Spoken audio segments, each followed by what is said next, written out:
Good morning and welcome to the Dunton Homestead. As you can see, the weather app did not lie, so today is going to be an indoor day to try and get more things done. I'm going to start off with pulling things out of the freeze dryer. Probably been in there a couple hours longer than they needed to be, and get those put away, stored, used effectively to frost, and then reload with something else. So that's what we're going to begin with today. What I just pulled out of the freeze dryer today is apples. I believe those are Macintosh. There was a tail end of mini marshmallows in a bag that they didn't feel as fresh as what they normally would when you just open them. I don't know when they were open, but they were fine except for starting to feel a little stiff, not as puffy. I have dill pickles. And I have the bones from the Thanksgiving Day turkey. I just looked in the pantry to see if I had any other apples that needed to be taken care of for long term. I had these already. These are the ones I did last week. Also Macintosh. These are the apples that I bought. I was planning on trying to make homemade caramel apples, and after 2 times it was a big fail. So I pulled the sticks out of them and threw them into the freeze dryer. The apples are a big hit with my very picky granddaughter. She loves crunch. So she just recently started eating, this week in fact, fresh apples, which is very cool. But up until then, the only way you could get apple into her is if they were freeze dried. So they're like a Cheeto. That's the consistency. Now, if you want to rehydrate these, all you gotta do is add a little bit of water. I'm gonna put them into long-term storage, which means I'm gonna put them into a Mylar bag. I purchased these on Amazon. Well, there was rumors going around a couple months ago that Amazon wasn't gonna be selling Mylar bags, something about drugs or something. I had no problems finding these. I'm gonna put both this load that just came out of the freeze dryer in this quart bottle in here. What's neat about these bags, which are a little bit different than the ones that came with the harvest right, is that these actually have a zipper in here, like the plastic zipper seal in here. So when I start off sealing, I'm going to start way up here, and then if I want to break into it but not going to use the whole bag at once, I can just cut just below it, and then I just can keep sealing it. And then when it gets past this point, and I cut the zipper part out of it, and I'll just keep sealing it all the way down. But I thought that was kind of neat. And these bags, they work pretty good as long as you seal them well, as long as you put the oxygen absorber in. These apples, you can pull them out, mix them up with whatever you're going to be making. If you're going to make an apple pie, you can mix them with your butters and your sugars and your lemon juice if you use it. You can mix it up. They will rehydrate and makes a great pie. You can make cobblers. You can eat them as snacks. They're just really good. I'm really digging the apples.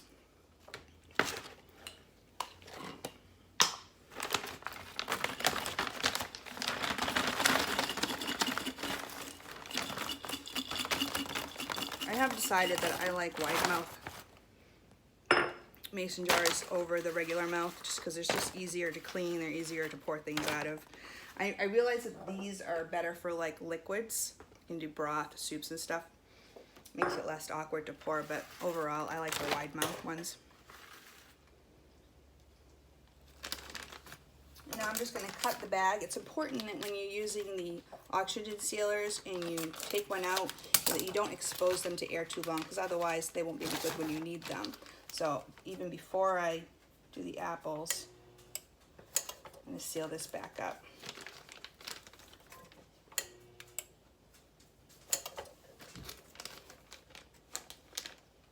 Why that's not working. I don't know. Oh yeah, the setting got changed.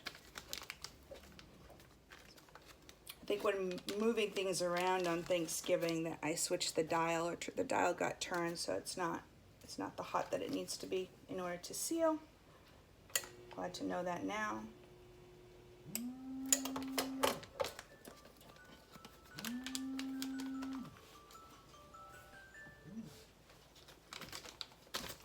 Now I'm going to go ahead and take my apple bag. I already put the oxygen absorber in there. So I'll seal off the zippered part.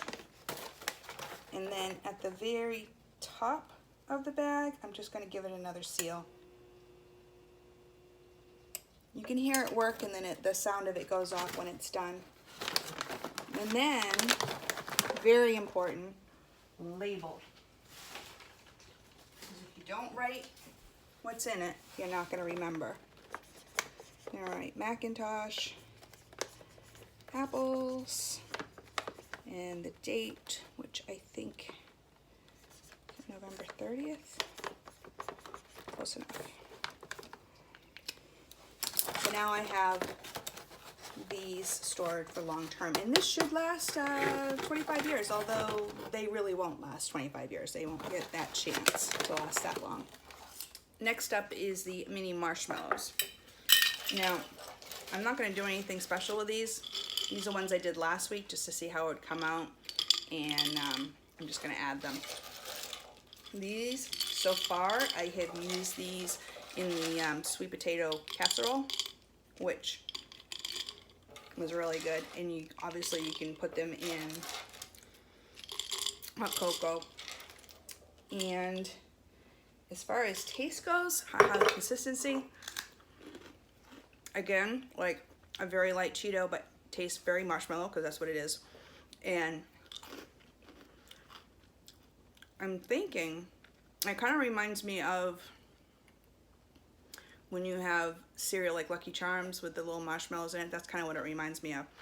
I think it would be neat, not necessarily healthy, but neat, to find flavored marshmallows. And I did look on Amazon, they do have them. Like mint flavored, I think they have peanut butter flavored, chocolate flavored, strawberry flavored. I know I've seen the strawberry flavored before. And do that, and as like little gifts. There's like marshmallow candy that's not real messy and gooey, and it lasts. As long as you're not on a steady diet of it, because there's probably nothing in here that's actually good for you. Next, I'm going to be doing the dill pickles. Now, yes, these are dill pickles that I pickled last year, so summer of 2021, and I had so many from last year. I didn't really do a whole lot of pickling this year. I do have 6 half pints and 3 quarts of pickles. I'm probably going to freeze dry more, because when I just tried this just for the heck of it, they're really good. They're very intense tasting, and they're good. So it's like a chip snack.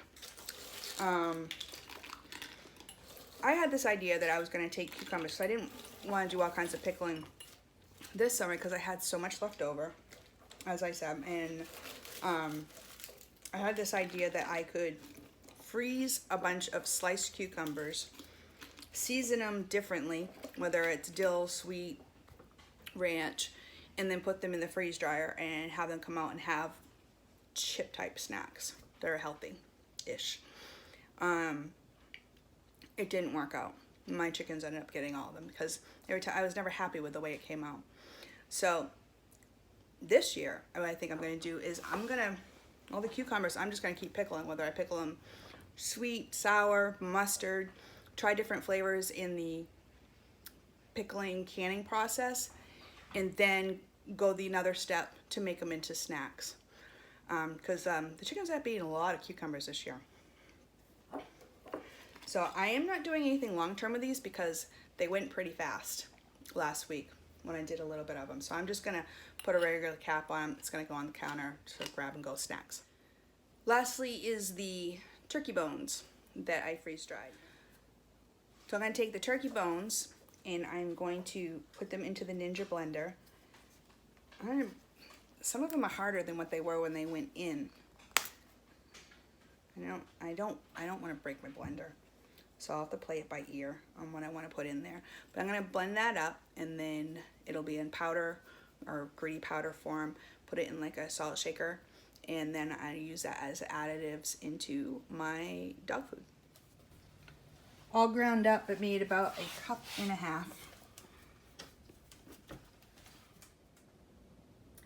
After going through the Ninja blender, I ended up with 9.5 ounces of bone meal powder. Now, just as a quick reference, I just looked up to see how much that would cost you if you were buying that as a supplement for your dog. Bone meal powder, for that amount, you're gonna pay at least $15. If you add the name dog to it, like it's specified for dog, which means they may have some other additives in it, you're gonna pay well over that amount.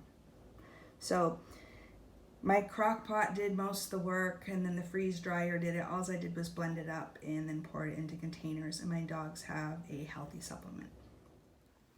The last thing I need to do is to put away into the pantry the 14 quarts of turkey bone broth that I started Thanksgiving night and canned on Monday. So I'm just gonna wipe down the jars, label them, and then put them on the shelves. It's really important to label everything that you're putting away, because you're gonna think that you know what it is, but when you look at it, you may not know, is that turkey broth, is that ham broth, is that chicken broth, is that beef broth? You may not know. And it might not matter, but it might matter. So go ahead and label it, and then if you put a date on it, then you're making sure you're cycling things out the way you should.